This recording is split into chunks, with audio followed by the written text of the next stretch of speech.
तो जय हिंद दोस्तों, स्वागत है आप सभी का छोटे से नए ब्लॉग में। 4-5 दिन से जो दिल्ली में प्रदर्शन हो रहा है और उसके बाद जो एक अचानक से 12 बजे आज रात को मोदी जी ने जो एक छोटी सी इंस्टाग्राम पे रील डाली है, एक साइकोलॉजी और एक मैथमेटिकली अगर मैं आपको बताऊं तो ये हिस्ट्री में ऐसा पहली बार हुआ है कि मतलब कोई किसी भी देश का प्रधानमंत्री, और वो भी इतने उम्र दराज वाला, जिनकी उम्र इतनी ज़्यादा है, 12:30 बजे यानी कि आधी रात इंस्टाग्राम पे रील डालता है और इंडिया की नई जनरेशन से इंट्रोड्यूस करवाता है खुद को। Hello friends. इस पे टाइमिंग सबसे महत्वपूर्ण है कि सारी जनरेशन जो है रात को जागती है और रात भर इंटरनेट पर रीलें स्क्रॉल करती है। ये जेनजी जनरेशन जो है आधी दिमाग से भले पैदल है, लेकिन इसके नए साइन ये जो इस तरीके से है 6-7 है, और ये जो है, और ये जो 2-3 नए नए शब्द चले हैं, तो इन सब की वजह से जो एक अलग सी क्यूटनेस अभी लग रही है सबको जनरेशन के अंदर। फियरलेस यानी कि जो जो चीज़ें हम करना चाहते थे। तो पहली चीज़ तो मैं भी खुद को इसमें एक चीज़ को ये बता देता हूँ कि पहली बार मुझे ऐसा लगा कि मैंने कभी कोई किताब ऐसी पढ़ी थी, उस किताब के शब्द, सबसे पहले तो भगत सिंह को सैल्यूट करता हूँ मैं, शहीद भगत सिंह को। जनरेशन, आज की जनरेशन को इसके बारे में भले मालूम ना हो, इस किताब के बारे में इतना ज़्यादा मालूम ना हो, लेकिन जो कल जनरेशन कर रही है, ये जेनजी जनरेशन जो कर रही है, और जो प्रधानमंत्री मोदी जी को पता चला या उनको जो वैल्यूज समझ आई है कि ये जनरेशन कितनी इम्पोर्टेंट है उनके आने वाले इलेक्शन और न्यू कमर वोट, ये आने वाले भविष्य के वोट है, क्योंकि लोकतांत्रिक देश से चुनाव वोटिंग से ही होंगे। और ये इतनी सारी जनरेशन इतनी पागल, इतनी मेंटल से खिसकी हुई, एकदम अलग ही लेवल है भाई। मतलब प्रोटेस्ट में मार खाने कौन जाता है लोग प्रोटेस्ट में मार खाने जा रहे हैं। एक अलग ही फील था ये, और हमको अच्छा लगा कि अगर आपने प्रोटेस्ट किया तो हमने अपनी ड्यूटी करी ताकि आप लोग वहाँ सुकून से रह सको और कर सको। दिल्ली पुलिस को भी सैल्यूट करते हैं, भारत की हर एक पुलिस डिपार्टमेंट को सैल्यूट करते हैं। और थोड़ा जो दुख हुआ वो इस चीज़ का हुआ कि जो पथराव हुए या पुलिस के ऊपर जो थोड़ा हमला हुआ वो थोड़ा ख़राब था। भारत के अन्य हिस्सों में काफ़ी पीसफुल तरीके से प्रोटेस्ट हुए हैं और काफ़ी अच्छी एक इमेज नेशन की रखी गई है।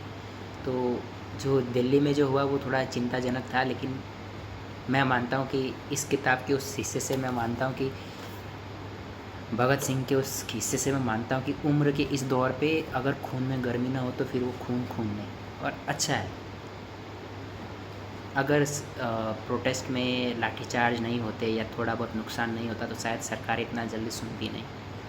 और साथ में इस वीडियो के साथ में हम सोनम वांगचुक सर को भी बहुत बड़ा सैल्यूट करना चाहते हैं कि लोगों ने भले सीजीआई को समर्थन नहीं किया हो स्टूडेंट ने, लेकिन उस एक सोच को, वो 26 दिन का एक अनशन, वो 26 दिन की एक भूख हड़ताल भारत के युवाओं के लिए एक जोश भर गई।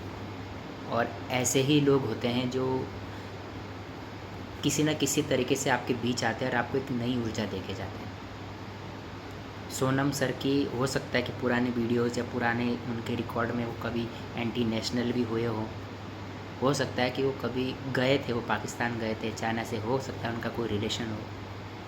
लेकिन इस टाइम पे जहाँ पर आवाज़ उन्होंने उठाई है, जहाँ मैंने जब सितंबर में जब उत्तराखंड का यूके एसएससी बोर्ड जब लीक हुआ था उस समय वीडियो बनाई थी, तो मुझे उसके बाद काफ़ी प्रॉब्लम हुई थी।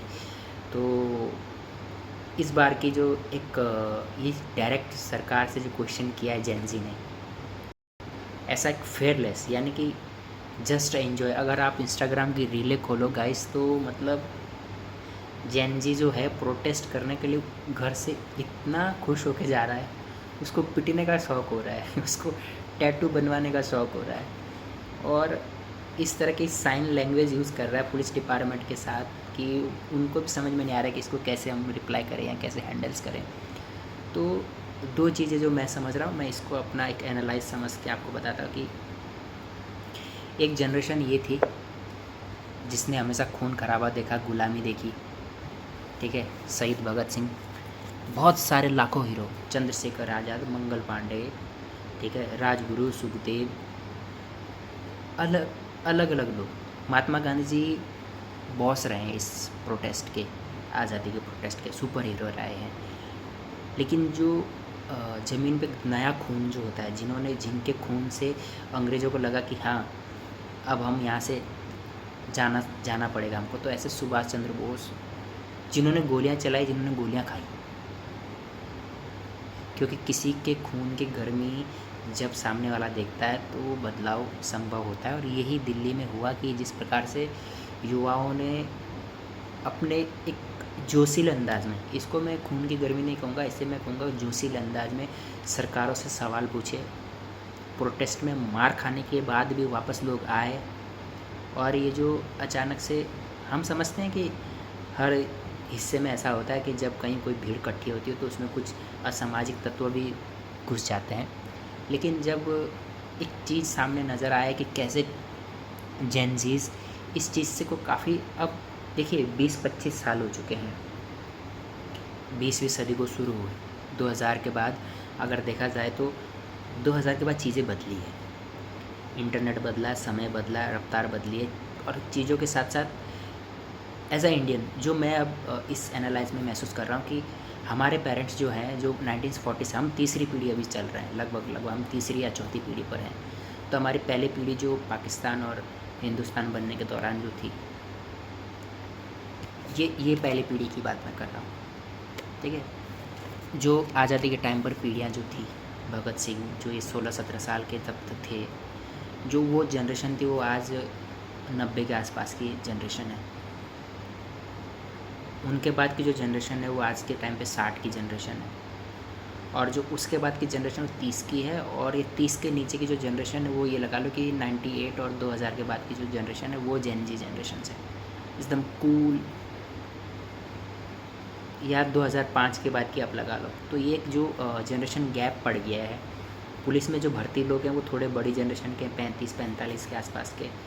तो कहीं ना कहीं एकदम से सडनली हमारी सोसाइटीज़ में चेंज आया है, और काफ़ी एकदम डिफरेंट चेंज आया है, जिसको मैं कहूँगा कि ये वेस्टर्न कल्चर का प्रभाव ही हो सकता है, ये हमारी जो पुरानी जनरेशन है जो धीरे धीरे समय के साथ अपने आप को बदलती रही है, उसका ये चेंजेस है। तो इस प्रोटेस्ट में बहुत सारी चीज़ें जो है भारत के एक भविष्य को दर्शाती है कि भारत कहाँ जाने वाला है और किस दिशा में जाने वाला है। जो मेरा विचार है वो ये है कि आने वाली जनरेशन अब कूल के साथ साथ थोड़ी सी दिमाग से खिसकी हुई या बेसलेस, या अगर ये समझ लो कि अगर उनसे, मेरी कल्पना में ये समझ लो कि अगर किसी इंसान को मंदिर जाना है, मंदिर जाते टाइम पे अगर मंदिर का पुजारी उसको धक्का दे रहा है, तो मुझे लगता है कि अगली बार जेन जी जो है उस मंदिर में दर्शन करने नहीं जाएगा। और ये एक अच्छी सोच है। मुझे लगता है कि ये धर्म से अलग होना नहीं है, ये रिस्पेक्ट है। यानी कि जिस मूर्ति का दर्शन करने अगर एक इंसान जा रहा है और वहाँ पर उसको कोई धक्का मार के, भीड़ भड़ाके में धक्का देके पीछे खींच रहा है, तो मैंने देखा कि जेन जीज ट्रस्ट मतलब उस जगह जाना पसंद नहीं करते हैं। सिंपल सा थॉट है कि भाई हम इतनी दूर से आए हैं, इतना सारा दर्शन तो होना चाहिए। ये रिस्पेक्ट, एज अ बॉडी की रिस्पेक्ट। और यही मैं दिल्ली प्रोटेस्ट में देख रहा हूँ, भारत के अन्य हिस्सों में देख रहा हूँ। तो प्रोटेस्ट में चीज़ें जो है कल्पना अलग होती है। हमेशा प्रोटेस्ट में लोग ये कहते हैं कि नारेबाजी करो, एक विरोध भाषा करो, लेकिन यहाँ पर जो, हाँ ये चीज़ें देखिए, ओपन माइंडेड सोसाइटी होने के साथ साथ थोड़े से नुकसान भी है हमारी सोसाइटीज़ को, क्योंकि इस तरह की जनरेशन होना एक थोड़ा दुखद भी है। जो जनरेशन अब एज ग्रुप का जो वैल्यूज़ है उसको मायने नहीं रखती है, बात करने का जो थोड़ा ढंग है उसमें थोड़ा सा बहुत सारी चीज़ें जो है वो बिल्कुल डिफरेंट है। मिलियन जेनजीज जो है जो हमारे हमसे बड़ी जनरेशन, जिसको मिलियन जेनजीज कहते हैं, जो हमसे बड़े लोग हैं, जिन्होंने मेहनत की है, जो अपने हक़ के लिए लड़े नहीं। लिटरली ऐसा ही लगता है कि वो अपने हक़ के लिए लड़े नहीं, इसलिए वो 9 से 12 वाले ऑफिस में फंस गए हैं। और ऑफिस जाते हैं उनको फ्रस्ट्रेशन होती है, वो छोड़ नहीं पाते, उनको सपने दिखाए गए, उनको गाड़ी खरीदना, घर बनाना, इन सब में इस तरह से आज की जेनजी जो है वो ऐसी नहीं है। आप देख रहे होंगे कि बहुत सारे जेनजी जो हैं ऑफिस ज्वाइन करते हैं और छोड़ भी देते हैं, क्योंकि उनको ऑफिस वर्क काफ़ी ज़्यादा हार्ड लगता है और उनको पीस चाहिए, मेंटल हेल्थ पीस चाहिए, जो कि भारत के अंदर कल्चर नहीं रहा है। भारत के अंदर गुलामों वाला कल्चर रहा है कि मतलब एक बार अगर कोई ऑफिस में घुस जाए तो उसको निचोड़ डालती है ऑफिस के लोग, चाहे वो कॉरपोरेट जगत हो या कोई भी जगत हो, सोसाइटीज़ कैसी भी हो। ह्यूमन शोषण जो है इंडिया के अंदर बहुत ज़्यादा होता है। ये हर क्षेत्र में होता है, किसी भी क्षेत्र में कार्य करने वाले इंसान का शोषण बहुत होता है। और ये जेनजीज़ के अंदर एक अच्छी चीज़ है कि वो इस चीज़ को डिनाई करना जानती है। खास करके एक चीज़ है कि फैमिली के अंदर में ही जेनजीज़ इतने विरोधाभास हो चुके हैं कि अच्छी फैमिलीज़ जो थोड़ी मॉडर्नाइज हो चुकी है, उनके बच्चे प्रश्न के उत्तर मांगते हैं और उन प्रश्नों पे कटाक्ष भी करते हैं। तो ये सोसाइटीज़ थोड़ी वेस्टर्नाइज भी हो रही है। थोड़ा हमारे भारत के हिसाब से वेस्टर्नाइज ज़्यादा हो जाना हमारे लिए अच्छा नहीं है, क्योंकि हमारे संस्कार, हमारे वैल्यूज़, हमारे देश की थोड़ी तासीर अलग है। हम जिस तासीर में हैं, हमारा जो वजूद है, उसमें कुछ चीज़ें के वैल्यूज़ बहुत ज़रूरी है। तो ये बदलाव काफ़ी अच्छे हैं। और भगत सिंह साहब की मेरी एक लाइन थी, मैं वो लाइन रखा था अभी कि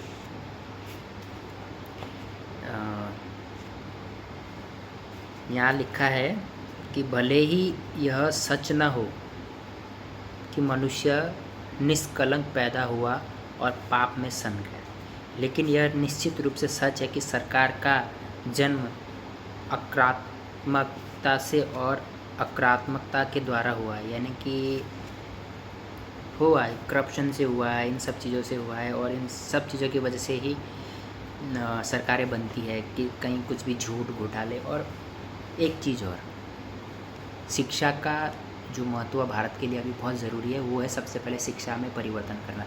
क्योंकि ये जेनजी अब अकबर भारत आया, अकबर ने इतने लोगों को मारा, अकबर ने ये तोड़ा वो फोड़ा, इस चीज़ पे जेनजीस कुछ कर नहीं पाएगी। बिकॉज अब ये एजुकेशन सिस्टम अब मैटर नहीं करता है। अगर आपको हिस्ट्री में डालना है तो आपको हमारे अपने खुद के वॉरियर डालने पड़ेंगे, हमारे देश के वॉरियर डालने पड़ेंगे।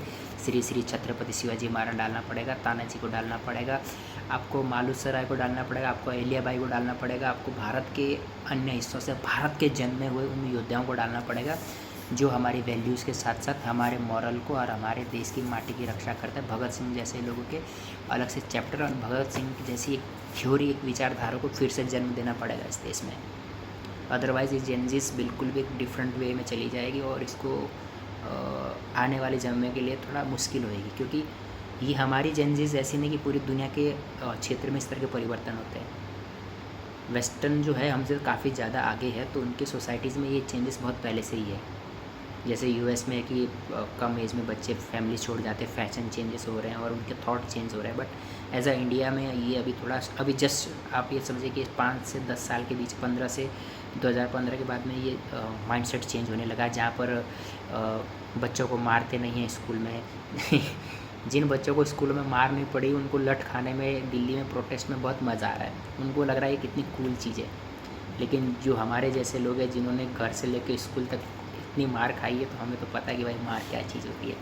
बट सब चीज़ को हट के वापस से एक और चीज़ जो हमारे देश के सभी जो मेरे सुनने वाले हैं उन सब के लिए, कि मोटिवेट करो अपने बच्चों को भी, मोटिवेट करो अपनी सोसाइटीज़ को, मोटिवेट करो खुद को बदलने के लिए, और मोटिवेट करो समय के साथ अपने बच्चों को कुछ मॉरल सिखाने का भी।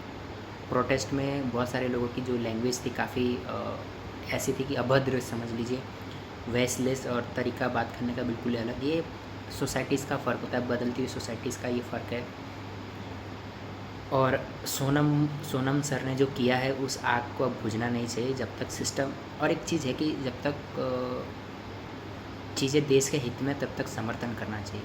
देश का भविष्य युवाओं के अंदर है, आने वाली जनरेशन के हाथ में भारत छोड़ के जाने वाले हैं, तो जाहिर सी बात है कि उनके हक़ में आज लड़ना पड़ेगा, तो कल बेहतर अच्छा होगा। और यही सोच के मैं आप सभी को भी ये कहना चाहूँगा कि 26 तारीख को मुंबई में फिर से पीसफुल प्रोटेस्ट होने वाला है। तो सब लोग, जितने भी महाराष्ट्र के अंदर स्कूल हैं या जितने भी मुंबई के अंदर में पब्लिक है, पीसफुल तरीके से, बिना किसी दंगे फसाद के, बिना किसी को धक्का दिए हुए, बिना किसी खोज खरोच के, मुंबई पुलिस के लोग भी हमारे अपने फैमिली के मेंबर हैं। मुंबई की प्रॉपर्टी देश हमारा है, सब कुछ हमारा है, मेट्रो स्टेशन सब कुछ हमारा है। कुछ नहीं करना, रोड मार्च करनी है और अपने घर चला जाना, पीसफुल। कुछ नहीं, आपको नारे लगाने, आपको पोस्टर बनाने, बिल्कुल बनाइए, कोई दिक्कत नहीं है। बट एक ऐसा प्रोटेस्ट होना चाहिए कि सरकारों को, ये जो 4 लोग थे जिन्होंने पेपर लीक किया, इसके बाद ये आखिरी पेपर लीक होना चाहिए। इस देश के लिए ये बहुत ज़रूरी है, क्योंकि मेरे पास 7 साल का रिकॉर्ड है। 7 साल में 110 से ज़्यादा बड़ी परीक्षाएं रद्द हुई है, जिसमें 40 से 33 पेपर लीक हुए हैं। और पेपर लीक होते हैं तो बिकते हैं मार्केट में, लोग इसमें ख़रीदते हैं।